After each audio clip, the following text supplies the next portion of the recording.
Bon, c'est quand même un grand plaisir et certainement avec beaucoup d'humilité, mais beaucoup de fierté et de satisfaction que nous nous adressons à la famille du football, à la population haïtienne en général. Et c'est important de souligner quand même les importants acquis que nous avons eus ces temps derniers. Lorsque nous avons inauguré notre gestion, il y aura à la fin de l'année environ 20 ans, et le football haïtien était vraiment au fond du gouffre. Après la Coupe du Monde 1974, ce gros acquis a été dilapidé. On arrivait difficilement à organiser des championnats. On était dans une situation extrêmement difficile. On arrivait rarement à jouer des rencontres internationales et notre horizon se limitait au premier ou deuxième tour de la Caraïbe. Haïti était régulièrement éliminé chez les hommes comme chez les femmes en senior. Après participation en 1979, Haïti fait longtemps l'ignorer, a fait U17, U19 et toutes les compétitions de jeunes. Nous pouvons dire quand même que depuis quelques années, nous avons quand même implanté une politique de développement qui d'abord permet au football à jouer au niveau national, jouer à plusieurs niveaux, à plusieurs divisions, de l'extrême pointe de la Grand'Anse jusqu'à l'extrême pointe du nord-est ou du nord-ouest. Tous les clubs sont engagés dans des compétitions. Mais pour arriver à ces compétitions, il a fallu un petit peu dépolitiser le jeu. La plus grosse conquête du football haïtien ces dernières années était justement son indépendance. Ainsi, nos compétitions sont bien organisées.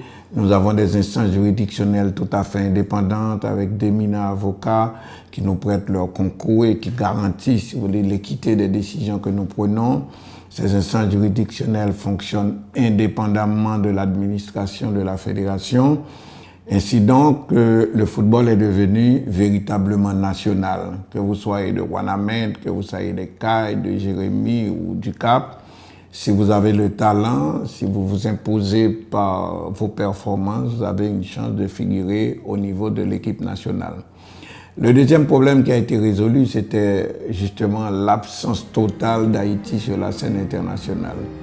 Maintenant, les équipes haïtiennes, depuis quelques années, voyagent à travers le monde et le malaise qui frappe certains autres pays de la Caraïbe, à savoir chaque fois qu'ils voyagent, l'équipe ne retourne pas.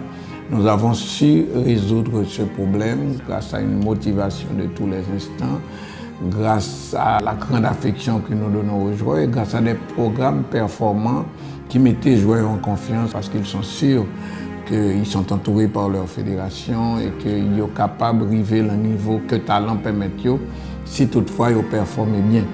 Et puis, comme je l'ai dit, au niveau de la Caraïbe, progressivement, on est monté en puissance et on est devenu actuellement l'indiscutable numéro 1 de la Caraïbe. Comme en témoigne d'ailleurs le fait que toutes les compétitions de jeunes, des U14 jusqu'au U23, ont été remportées ces dernières années par les sélections nationales haïtiennes. Nous montons plus haut même, nous sommes montés au niveau des pays de l'Amérique centrale.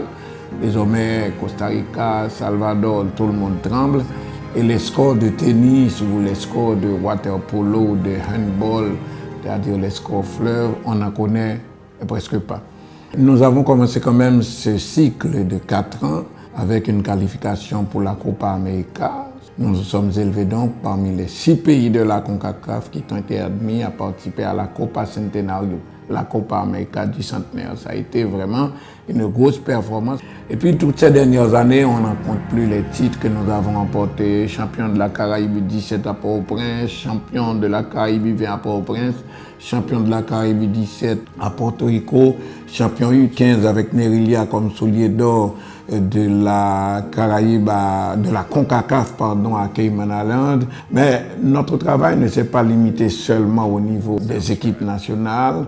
Nous avons ouvert une académie et implanté un programme de formation d'élite et nous construisons ainsi une académie moderne, la seule qui existe dans la Caraïbe, avec une école qui l'a donnée, avec salle de musculation, avec une clinique médicale moderne pour que les joueurs n'aient pas été blessés pendant longtemps.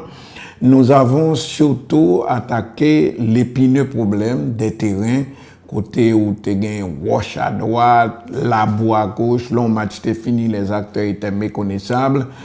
grâce donc au succès que nous avons connu, l'État a choisi de construire beaucoup de terrains. Mais nous autres aussi, nous dégageons, outre le Centre technique national moderne, le seul de la Caraïbe que nous gagnons, nous avons construit ici une plage de jeu qui a 5 terrains là-dedans, plage moderne, éclairée, donc équipée pour entraînement en tout temps.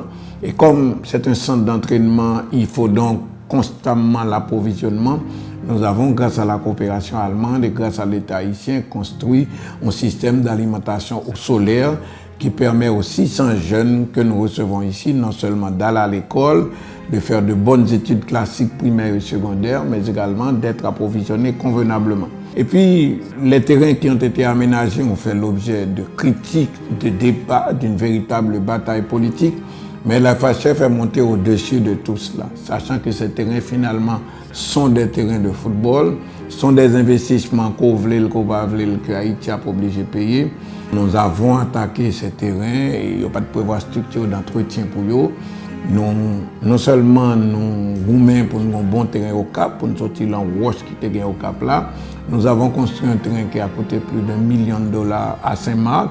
C'est grâce aux bons résultats que nos équipes nationales ont eu que FIFA fait un cadeau, $1 million comme challenger et nous avons investi dans le terrain Saint-Marc là. Mais les autres terrains, Dessalines, Port-de-Paix, Cap-Haïtien, Mirbalais, Léogane, Port-de-Paix, nous participons à l'entretien.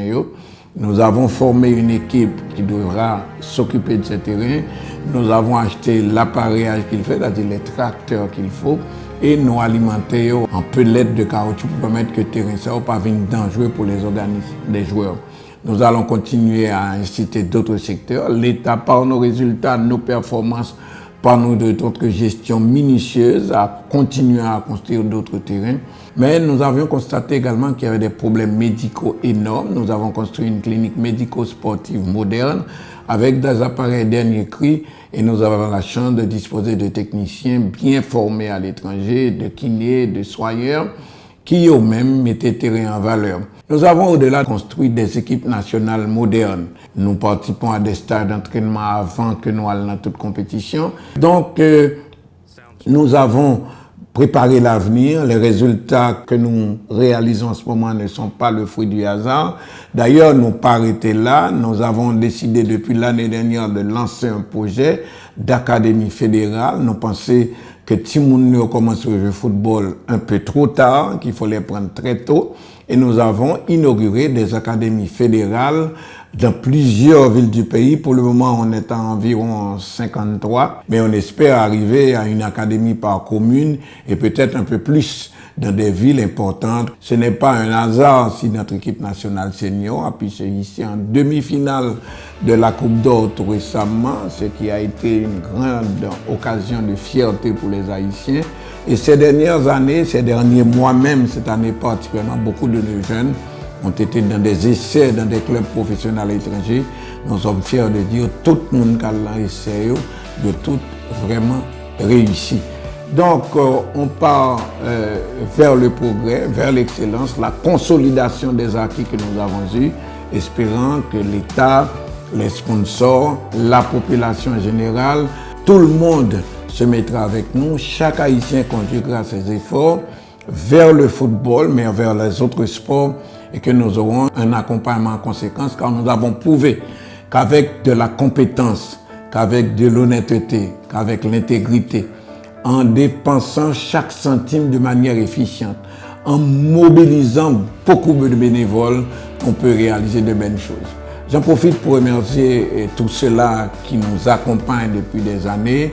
Nous avons des juristes éminents dans ce pays qui nous apportent leur temps, leur savoir-faire, l'expérience. Nous avons des médecins, des kinés, nous avons des administrateurs, nous avons des techniciens en tout. La FHF n'aurait pas pu atteindre ce niveau sans ces bénévoles compétents qui mettent leur science, leur savoir au service du football. Nous leur disons grand merci et nous espérons d'autres gens viendront s'ajouter à la famille du football, viendront se joindre à nous pour atteindre l'excellence et pour aller vers des sommets tout à fait extraordinaires dans l'intérêt du pays.